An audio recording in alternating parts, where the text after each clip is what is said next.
promoting dialogue. It's midday in Dakar, 1 p.m. in Lagos. Good afternoon and welcome to Newslink, live on West Africa, Democracy Radio 94.9 FM, and around the world at wadr.org.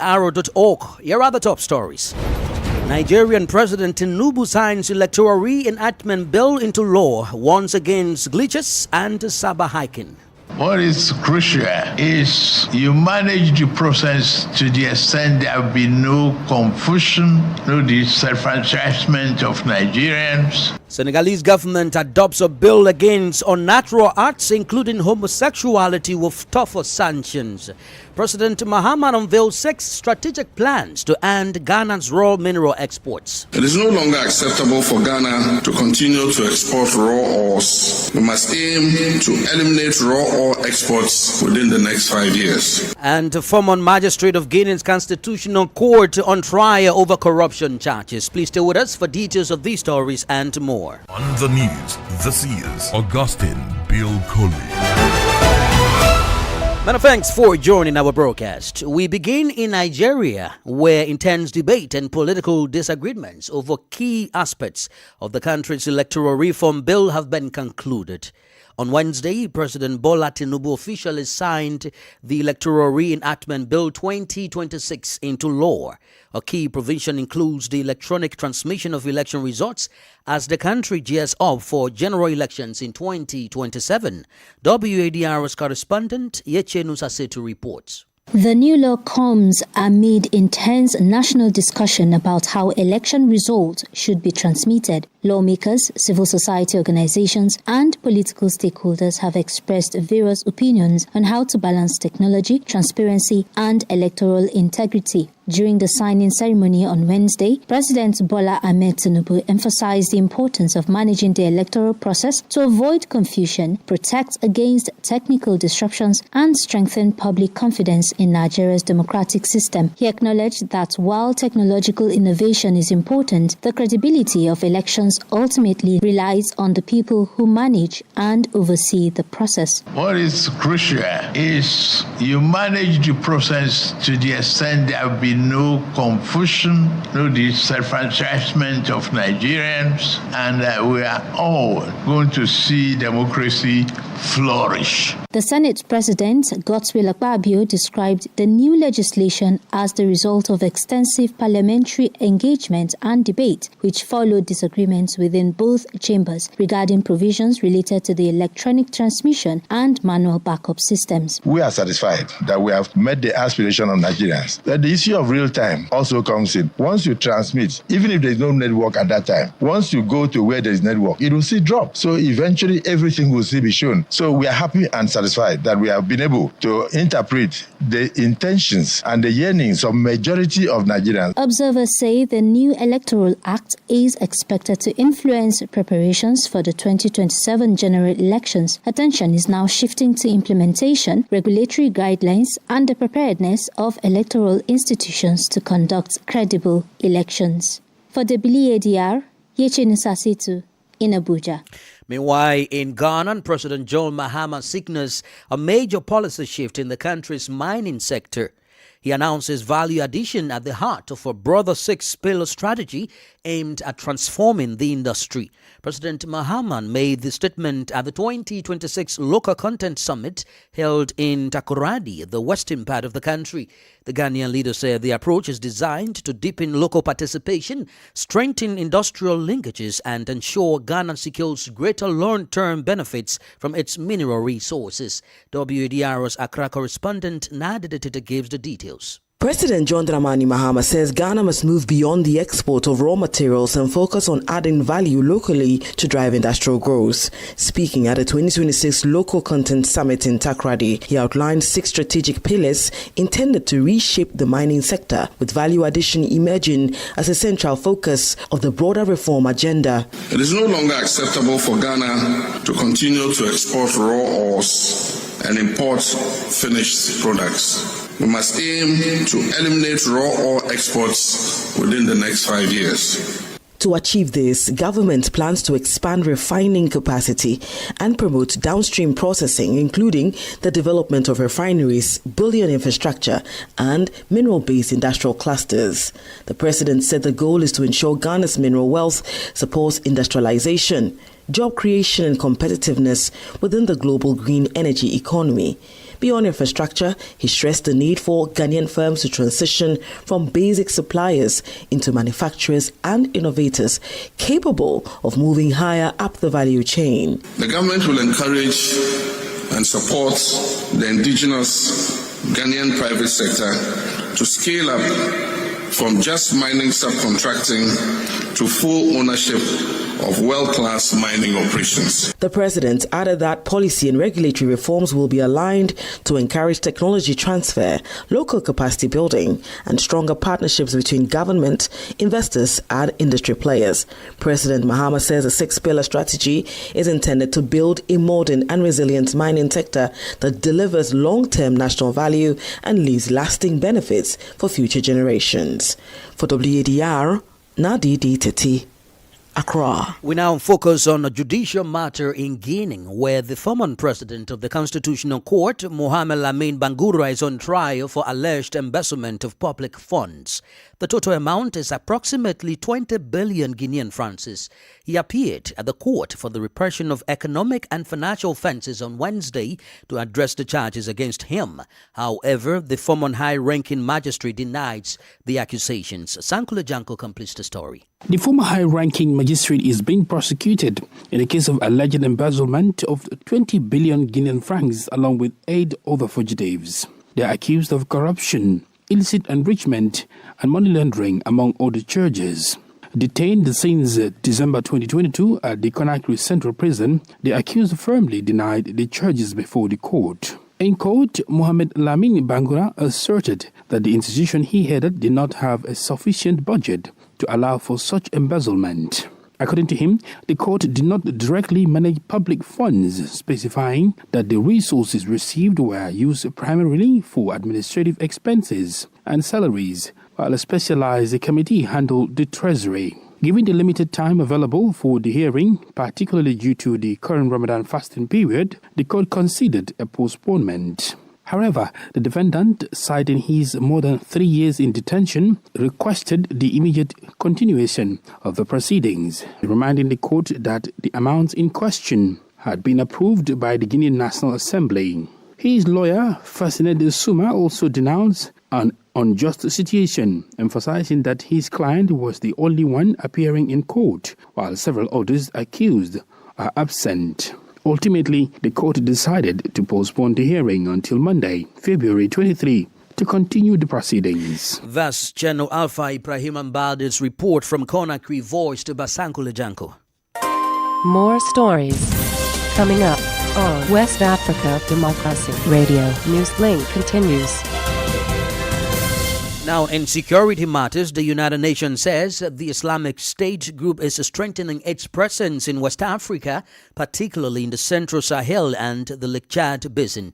This information is contained in a recent report presented to the UN Security Council on February 2 by UN Secretary General Antonio Guterres. The document indicates that the threat has intensified, with the group's affiliates consolidating their territorial control amid a rise in attacks. Additionally, the report highlights that Islamic State fighters are increasingly employing sophisticated methods to execute their assaults. Usma Umar tells us more. The Central Sahel remains the epicenter of this expansion, particularly in the border areas between Burkina Faso, Mali, and Niger. The Lake Chad Basin also remains an active hotspot. In this region, the Islamic State West Africa province ISWAP is gaining ground. In Nigeria, particularly in Borno State, the group is strengthening its positions. This is also the case in Cameroon, specifically in the far north region, where raids against isolated populations have increased in recent days. Also in Niger, the regions of Tillaberi, Tahua, and Dosso are experiencing sustained activity. In Mali, the regions of Menaka and Tessit are being targeted by these groups. According to the United Nations report, the Islamic State group is increasingly using sophisticated equipment to carry out its attacks. The report adds that the group has increased its stockpile of drones through the commercial import of spare parts. Faced with this situation, the United Nations states that it has strengthened its technical assistance to African states, particularly in the areas of border management, combating the financing of terrorism, and strengthening judicial capacity. 8 West African countries are already participating in an integrated border stability mechanism. They include Benin, Burkina Faso, Côte d'Ivoire, Ghana, Mali, Niger, Senegal, and Togo. That's Usma Umar reporting. Elsewhere in Sierra Leone, the government is marking this year's Armed Forces Day with a renewed sense of national significance. For the first time in history, the country is formally honoring foreign troops who played a crucial role in ending the decade-long civil war. Those being recognized serve to honor the Economic Community of West African States Monetary Group, ECOMOG, and the United Nations Mission in Sierra Leone. During a ceremony scheduled for this Thursday, President Julius Maada Bio will also award some of the nation's highest honors to fallen heroes and distinguished military personnel for bravery, sacrifice, and exceptional service during the country's most difficult period. The recognition comes amid a wave of unconstitutional military takeovers in West Africa. In this contest, regional security expert Sam Sion joins us later during the news to share insights on the need to reinforce the military's role as a defender of the Constitution rather than a political actor. Here in Senegal, the Council of Ministers has adopted a bill amending an article of the Penal Code relating to unnatural acts. This decision was made by the Council of Ministers meeting on Wednesday. The text, which will be presented to the National Assembly, aims to clarify the scope of definition of these acts and to tighten prison sentences. This adoption comes as the Senegalese gendarmerie and police recently dismantled a network of homosexuals and voluntary transmission of HIV. Let's join Imo Edit for the details. The bill seeks to amend Section 319 of the Criminal Code Act 1965 relating to unnatural acts. It aims to define their definition and toughen the penalties against people found guilty of these acts, including homosexuality, bisexuality, transsexuality, necrophilia, or even zoophilia. The new adopted text will make it possible to specify the acts covered by this law, while the notion of an unnatural act was until now considered imprecise by Senegalese juries. The bill thus envisions the toughening of penalties and integrates the apology and financing of these acts into the sanctions. The document, which will be sent to Parliament for examination and vote, provides for prison sentences ranging from 5 to 10 years with fines of 2 to 10 million CFA francs. Stronger sanctions against the current configuration, which predicts prison sentences of 1 to 5 years and a fine of 100,000 to 1.5 million CFA francs, are imposed on anyone who commits an immodest or unnatural act with an individual of their sex. The adoption of this bill comes in a context marked by arrests linked to facts described as unnatural acts and suspicion of deliberate spread of HIV. Several people, including media figures, have been arrested in recent weeks by the Senegalese gendarmerie and police. Imo edified that report. Let's turn to the Central Sahel region, specifically Burkina Faso, where the government announces the purchase of 3 combat helicopters through the Patriotic Support Fund. This fund, established by the executive branch, enables Burkinabe citizens to contribute to the fight against terrorism. Since its creation in 2023, a total of 500 billion CFA francs has been collected from citizens. Christopher Aticho tells us more in this following report. More than 220 billion CFA francs were raised in 2025 for the Patriotic Support Fund. The figure is satisfactory for the authorities, who note a growing commitment from the Burkinabe people. Finance Minister Boubacar Nakanabu explains the significance of this contribution. From 2023 to 2025, 500 billion CFA francs were raised because when you look at what is called official development assistance, it doesn't reach this level. This means, in reality, we have endogenous capacities. According to Minister Nakanabu, The citizen engagement resulted in the acquisition of the equipment for the defense and security forces. We are not enough, but thanks to the Patriotic Support Fund, we've acquired 3 helicopters by 2025, combat helicopters. So that's quite important to note. And in addition to those 3 helicopters, we've also bought helicopters engines to get the ones that weren't working back up and running. The Burkinabe Executive Branch held a press conference on Wednesday to explain the use of the Patriotic Support Fund. A video was shown focusing on the areas recaptured by the Burkinabe Army. A report from our correspondent Martin Kabar in Ouagadougou, presented by Christopher Waticho. You are listening to Newslink live on West Africa, the Democracy Radio 94.9 FM, and around the world at wadr.org. Here is a reminder of our top stories. Nigerian President Tinubu signs electoral reenactment bill into law, warns against glitches and cyber hiking. Senegalese government adopts a bill against unnatural acts, including homosexuality, with tougher sanctions. President Mahama unveils 6 strategic plans to end Ghana's raw mineral exports. Former magistrate of Guinea's Constitutional Court on trial over corruption charges. Still ahead, we have a press review, guest interview, and sports news. Please stay with us. Fresh and breaking news all the time. Hear it first as the news breaks, only on West Africa Democracy Radio. Newslink continues. Many thanks for being with us. We are streaming live on YouTube at WADR and on Facebook, WADR English Service. Let's take you to the Gambia, where the government is addressing concerns regarding a recent presidential clemency to 56 inmates from Mile 2 Central Prison. This presidential pardon is igniting public debate, particularly because no female prisoners were included among those who received clemency. However, the government clarifies that the decision was based strictly on established legal criteria rather than considerations of gender inclusion. For more of this report, let's join Sandona Mending Banjul.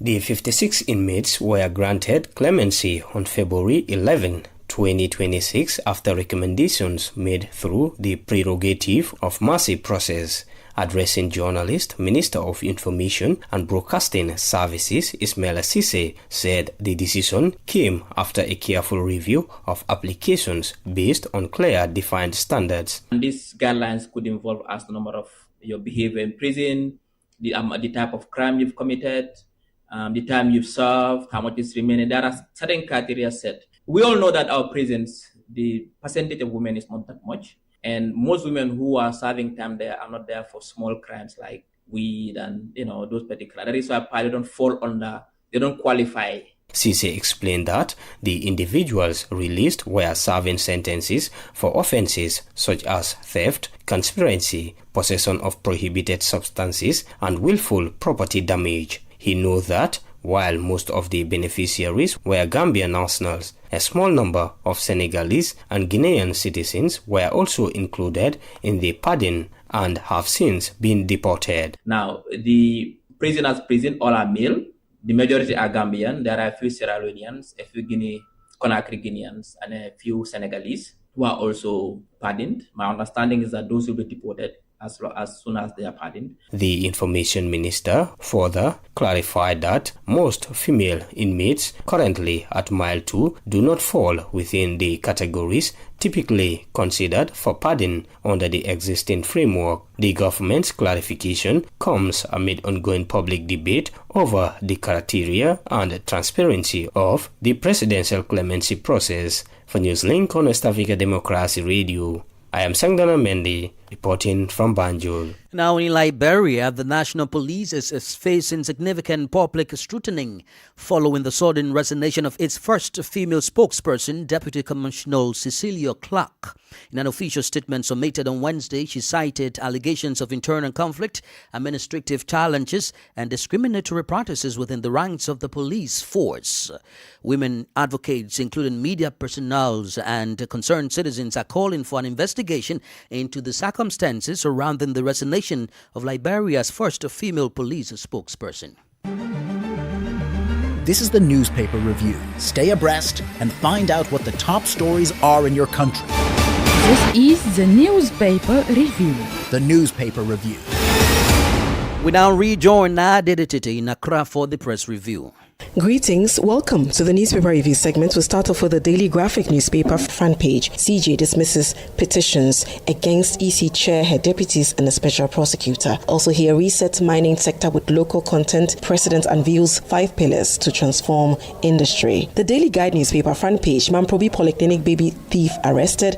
NPP sets guidelines for internal elections. CJ rejects petitions for EC bosses and special prosecutor removal. Also here, government to register churches. And Burkina Faso terrorist attack, survivors airlifted home, 8 victims buried. The overseer, no justice for Sal as Jean Mensah and her deputy survive removal process. Also here, PBC reopens cocoa buying centers nationwide to restore confidence in the cocoa sector. And President Mahama visits Burkina Faso terror attack survivors at 37 military hospital. The Archives newspaper, Deaconess Jean Mensah and EC deputies saved despite Sal injustice and Kalabuli as NPP propaganda plans crash. And Ghana triggers Interpol alert over Russian sex scandal. We'll wrap up with the Dispatch newspaper. Ghana's police of integrity when 3 officers found 85,000 CDs by the roadside at 4 a.m. and returned it to the owner. Also, what we saw in the 2024 elections is a manifestation that Ghanaians are more discerning. Fifi Abikwesi, General Secretary of the governing NDC. And on the advice of the Chief Justice, Mahama dismisses petitions against bosses of the Electoral Commission and the OSP. That's it for the newspaper review segment. Is back to you in the studio. Thanks to Nadedititi for the newspaper review. Politics, analysis on major news, social matters, and all. This is A Guest. Well, our guest interview focuses on Sierra Leone as the government marks this year's Armed Forces Day with a renewed sense of national significance. For the first time in history, the country is formally honoring foreign troops who played a crucial role in ending the decade-long civil war. Those being recognized served under the Economic Community of West African States Monetary Group, ECOMOG, and the United Nations Mission in Sierra Leone. The recognition comes amid a wave of unconstitutional military takeovers in West Africa. In this context, regional security expert Sam Sion shares insights on the need to reinforce the military's role as a defender of the Constitution rather than a political actor. Is a brilliant idea for our region because when this celebration has been held, that the intervention, the peacekeeping missions that were carried out by people from within the region, they are being honored. It encourages in the future, if there's a situation in any country, you will know that your sacrifices you are going to make across the border to help your neighbor will not go unnoticed. The region still remains fragile. We still have a fragile security situation. This honoring ceremony follows reports of attempted coup in 2023, where around 21 people were killed in that violence. Since then, former President Ernest Bar Kroma was accused. What does this signal for the perseverance of continuous peace in Sierra Leone? That is the reason why Sierra Leone is inviting other military heads. This kind of military program, bringing other soldier head of army from other countries participating in it, reduce the vulnerabilities of that country and elevate the security cooperation level. This is what we call a confident visitation. Once they continue to meet each other in the public and open forum, observe by everyone that the army from Nigeria are in Sierra Leone, the army from Nigeria are in Liberia, the military from Nigeria, they are in Sierra Leone participating in this kind of program is a deterrent and will help to reduce our fragile security situation across the entire region. West Africa recently experienced a shift in terms of military unconstitutional government. How significant is it for a state like Sierra Leone to reinforce the military's role as a protector of the Constitution rather than a political actor? Because when the citizens are satisfied with the performance of the government, when governance is strengthened, when citizens see themselves as part of governance, when citizens see that the government are protecting their interests, those so-called military coups got no space. When the government cannot show resilience, courage, and perseverance in the eyes of the citizens, they lose confidence. When the citizens see the government is engaging counterparts from across the border, from other parts of the region, engaging citizens, that shows strength in the face, in the eyes of the citizen. So this kind of encounter, this kind of ceremony taking place across our region, particularly military program honoring the dead from other countries that made sacrifices in the next country. That is a good sign for the citizen. It strengthens our not only democratic institution, it shows strength that the security are in contact. Anyone attempting from any other country want to come and pass and create banditry or get in an extremist operation, you will not survive. The coordination between these military forces across the border will definitely expose you. We hope other countries will emulate the example of Sierra Leone when they're having their military program, particularly Liberia. So we also will be part of those kind of program, because a lot of Nigerian, Ghanaian, other foreign soldiers were killing our country while they were trying to bring peace to our land. I remember at some time Liberia was declared a state of anarchy. There was no law and order in Liberia. There were the ECOMO soldiers that came to Liberia that fought and died to make sure we enjoy this peace today. So the fragile situation stay available. But with this kind of coordination between the military in the region, that science is an indicator that we are moving forward. The situation are getting better. Once this situation is happening in the eyes of the people, it's strengthening our democratic institutions, and therefore we should see it as a welcoming sign. Sam Sion is a regional security expert. In the world of sports, the Confederation of African Football CAF is proud to officially launched its CAF Safeguarding Toolkit under the CAF Impact Program, marking a significant milestone in strengthening the protection, welfare and rights of children and vulnerable persons across African football. The CAF Safeguarding Toolkit was launched as part of Protect the Dream initiative to address the need for a clear and consistent safeguarding framework across African football. It provides the federations, clubs and football academies with practical guidance on safeguarding policies, risk prevention, reporting mechanisms and response procedures. This continental-wide initiative, according to CAF, forms part of a broader vision of President Patrice Motsepe of promoting integrity, responsibility and excellence in African football. That's the latest in the world of sports.